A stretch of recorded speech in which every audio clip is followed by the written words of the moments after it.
Comment présenter les fiches BTS MCO, Management commercial opérationnel? Mesdames, Messieurs, dans le cours que j'ai eu à passer ce matin, les points à corriger que j'ai vus sont les suivants.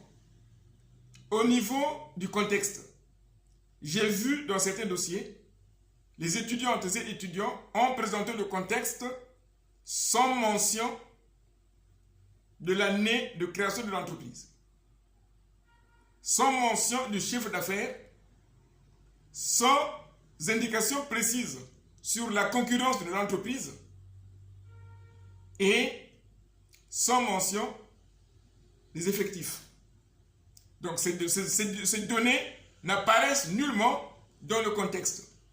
Et curieusement, au niveau des objectifs, on voit comme premier objectif quantitatif augmenter le chiffre d'affaires de 20%.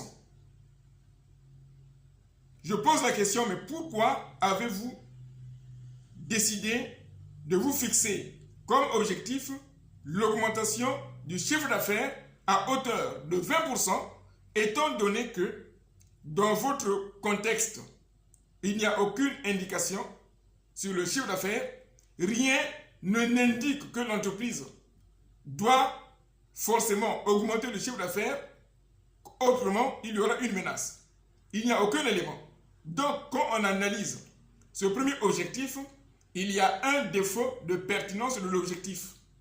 Donc quand vous prenez la grille d'évaluation que le rectorat de l'académie a envoyée aux établissements, c'est mentionné l'étudiante ou l'étudiant agit sans méthode.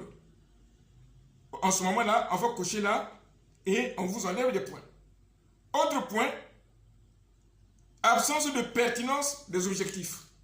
Puisque dans votre contexte que vous avez présenté, vous dites que je me suis entretenu avec mon manager, il m'a demandé d'augmenter des objectifs. Alors que c'est vous qui avez présenté le contexte. Quelle est la relation entre le contexte que vous présentez et les objectifs que vous vous fixez? Il n'y a aucune relation. Si on s'aperçoit qu'il n'y a pas de relation, vous allez être pénalisé sur le critère pertinence, qui est un indicateur d'évaluation. Alors, il faut faire attention, il faut vous référer à la circulaire qui fixe les règles de présentation des objectifs et les méthodes de votre évaluation.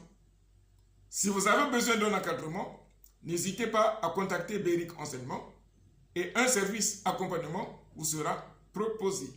Beric Enseignement vous remercie.